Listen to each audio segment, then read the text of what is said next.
Okay, we're back, episode 169 of This World Blows with your host, Asher Rogers. And no, I'm not going to make a 69 joke because to me, that's kind of on the level of that's what she said. And you guys know how I feel about that. If you're a person that says that, I think you have to do the honorable thing and end your own life as soon as possible. So what's going on out there, guys? I woke up today and the first thing I saw was David Silvera post, and that's the former drummer of Korn. I saw his post on Instagram celebrating I think it's the 30-year reunion of their first CD or something. I don't know. There's some kind of 30-year thing going on, and it's, you guys know my favorite thing in the world is people that quit bands when they shouldn't have, and that they have to live in that shadow literally forever. And I've talked about David Silvera before. He quit the band at some point. He said he had a back injury. They said he was on pills. It was probably a combination of the both. But he quit in the height of the band, just like everyone seems to do. Like bands, the people that quit, it's like always when they're doing their best. It's like, wait till the thing starts sinking to jump off, you idiots. But so David Silvera was the founding drummer, and then he quit, and then he must have been on pills and stuff. And like the only things that have surfaced of him is like him appearing in local bands in Florida, and he's quite bloated and quite drunk. In the few interviews he's given and the few clips you can see of him playing, but I definitely have followed his multiple other bands, and it's always so funny when a famous person tries to start another band because they are the most famous person in the band, no matter what. Like you're the drummer, but people are only going because of David Silvera if they're going to his local band's show. So of course it's going to create a problem with the other members. The lead singer, of course, is going to be jealous of that. And I like to imagine the kind of fights that happen with them. And because David has left these local bands also, like it sounds like so much fun. The one thing I do know of him specifically that you can see online is he does own a rock and roll bar and grill in Florida. I guess that's where he put his money from Korn. And you can do like, they do like a walkthrough of it with some VJ radio guy, and it is one of the saddest things I've ever seen. That's what he chose. That's the path he chose in life. It's disturbing, and I love it, of course. When I say it's bad, you guys know I mean that it gives me life, and it gives me meaning to be able to track down David Silvera or Dirk Lance of Incubus. I love to find them. Also, recently found the bassist of Chevelle that quit. I found his Instagram, and it's so sad. He's trying to be like an influencer dad, and they appear to have like a very not Republican, but just kind of conservative-y, just boring Nashville-looking life, and they're trying to do kind of funny family videos.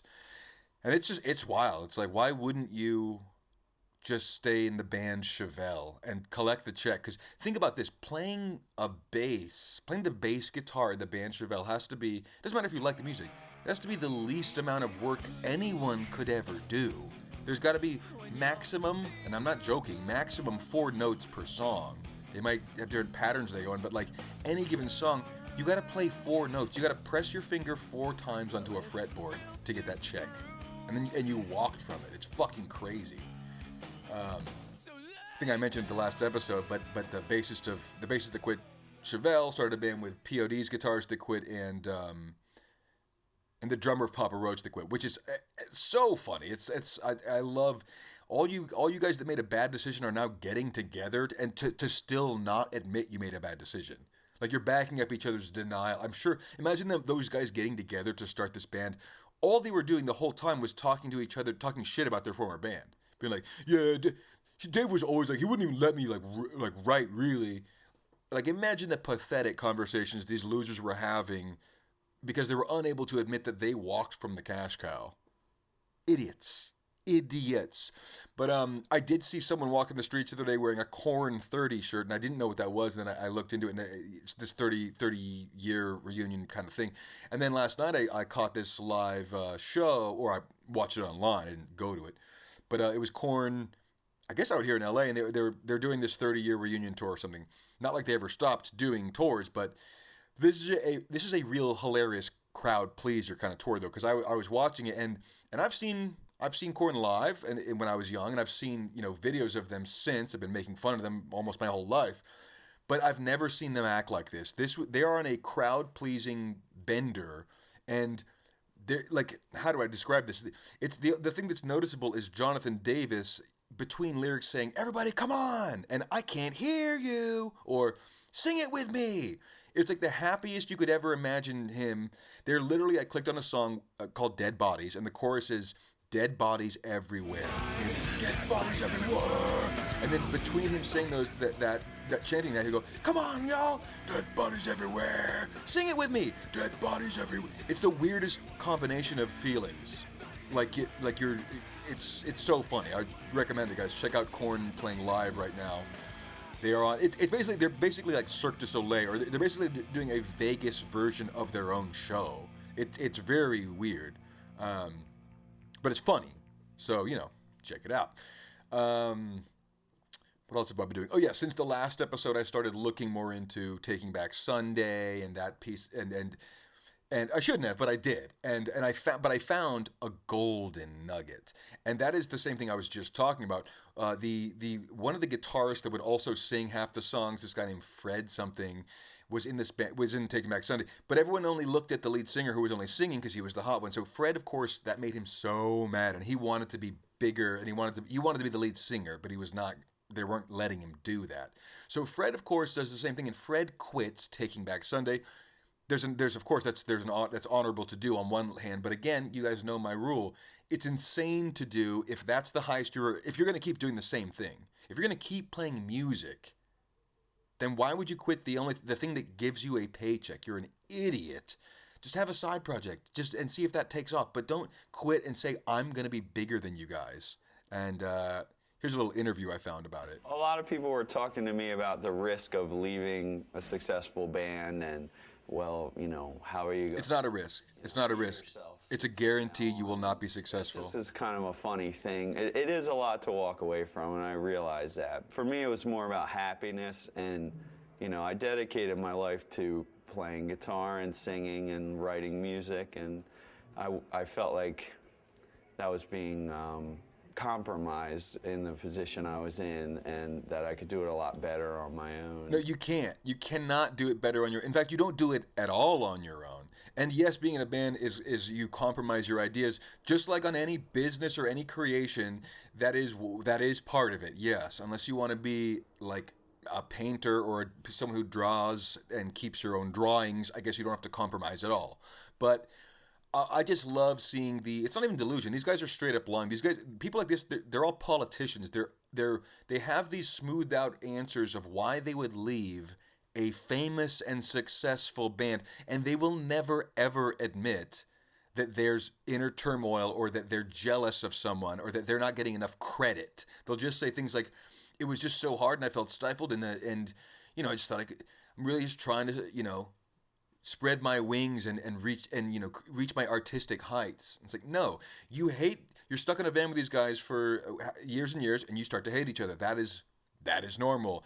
And if any of you had the guts to admit it, you probably wouldn't break up. You'd probably be able to get over it and like deal with it if you could just be honest instead of being such fucking fakes.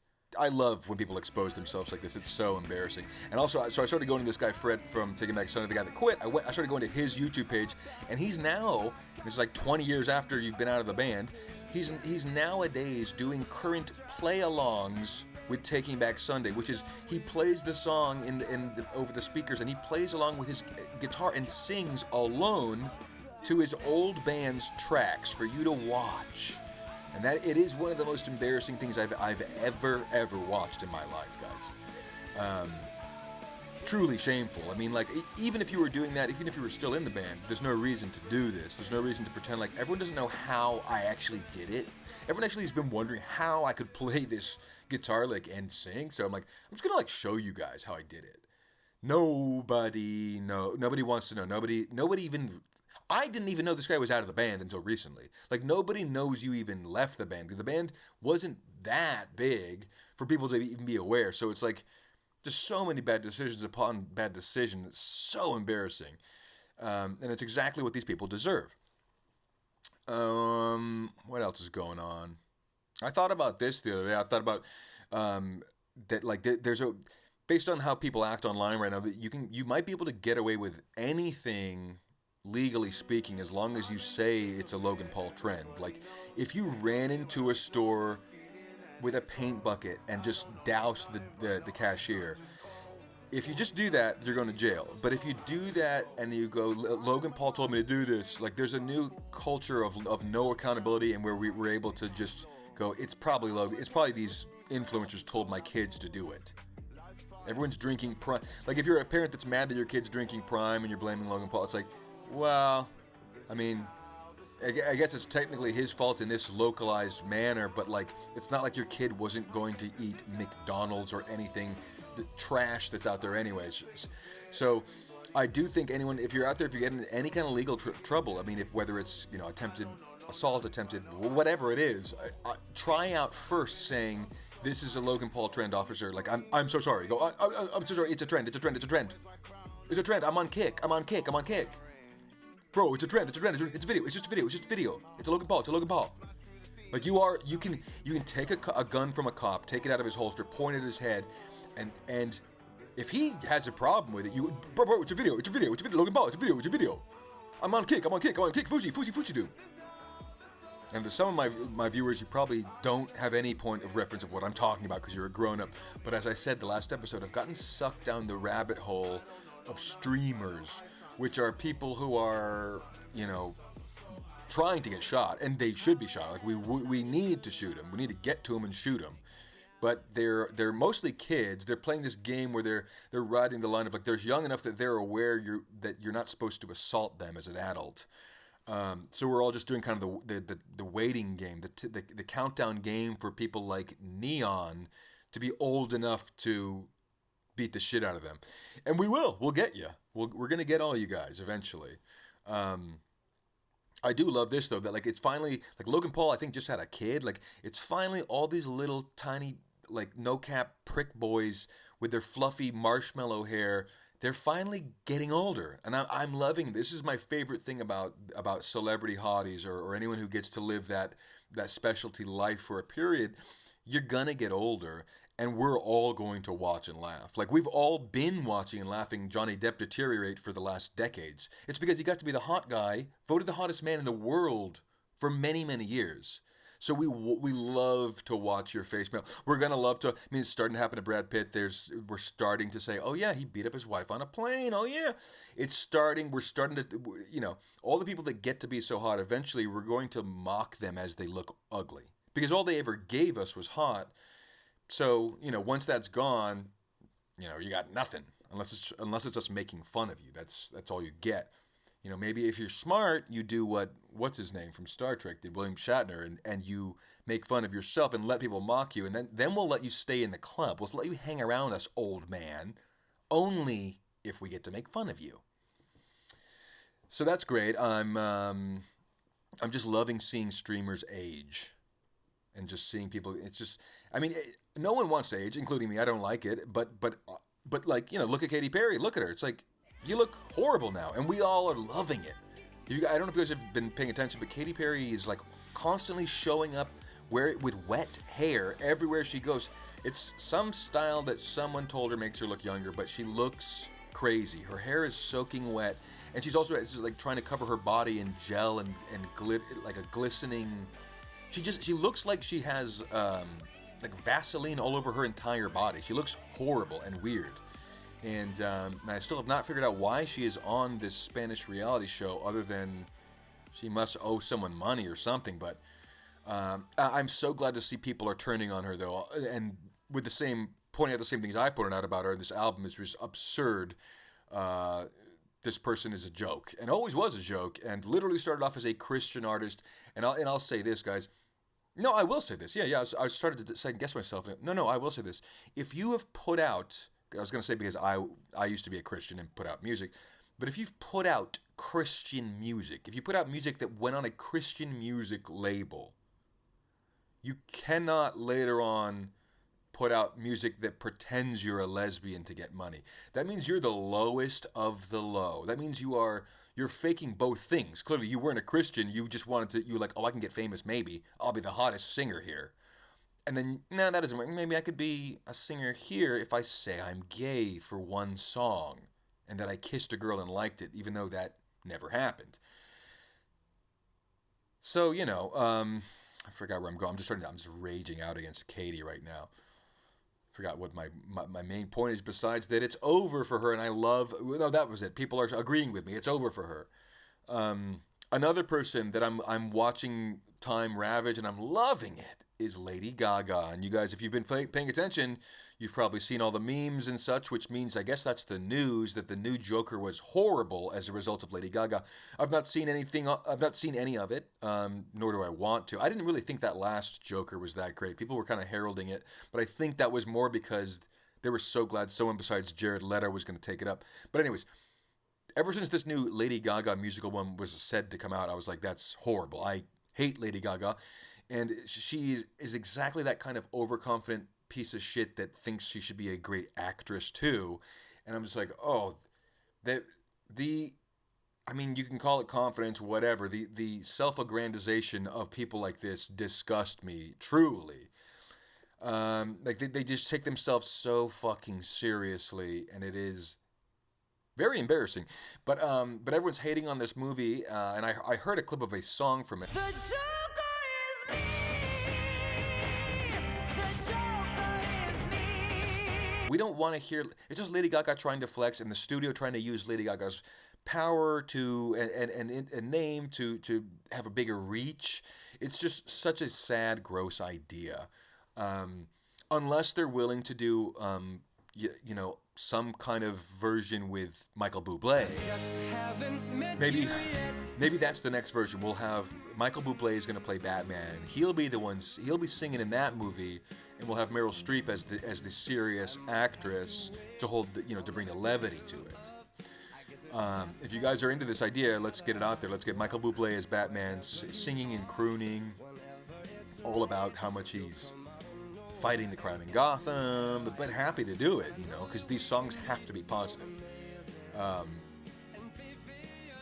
Yeah, let's do it. I say let's do it. Let's just read off some random notes. I was in Jersey Mike's the other day, and I walked in, and Four Non Blondes was playing Hey, What's Going On, and I just thought of,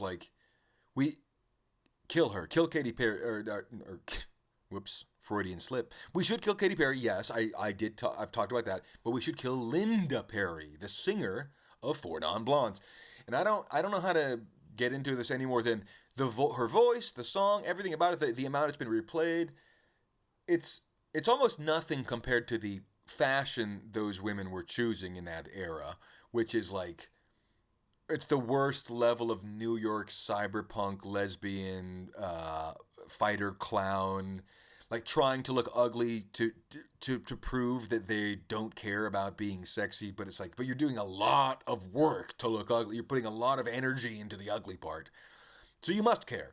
But anyways, if you guys don't remember what they looked like, go back and watch the music video. They would all wear literally gigantic, oversized top hats covered with steampunk memorabilia and clipboards and ribbons, and everything they had was covered in dirt and murk and mud and 3 layers of makeup.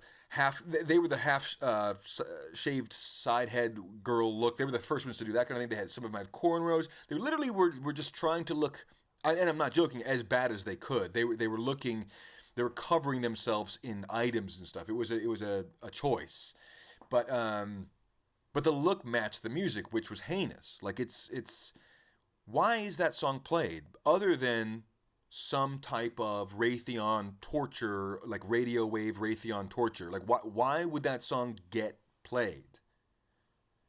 I don't know.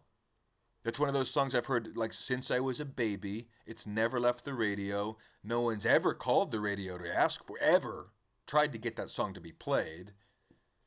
And yeah, I don't know. It's satanic, I guess. It must be Satan himself that calls in and asks for that song. Okay, guys, remember, get out there and check out Talking with Hands' new single, #1 record. He's got another new single, King of Hands, that I also helped with the video of that. And guess what? Next week, we got a brand new music video, a new single from Talking with Hands. The music video was created, directed, and filmed by my own cousin, TJ Masters, out in Texas. So this is going to be interesting. They filmed a legitimate like on film video. So you guys get ready for this. There's another new single dropping. Please remember to support the people you claim to love. Also, Corey Jones, another dear friend of the show, dear friend of me forever, was in the band Love Drug. I toured with him a long time ago. He just dropped a new song too, Corey Jones, Diamond Eyes. Check it out. It's actually a full album, and I listened to it, and there's some great stuff on there. I can't remember the full album name, but the single's Diamond Eyes. So Corey Jones on Spotify, Diamond Eyes, Talking with Hands on Spotify and on YouTube. Check it out, guys. And don't forget to support little old me. All right, that was episode 169 of This World Blows. Until next time, go fuck yourself.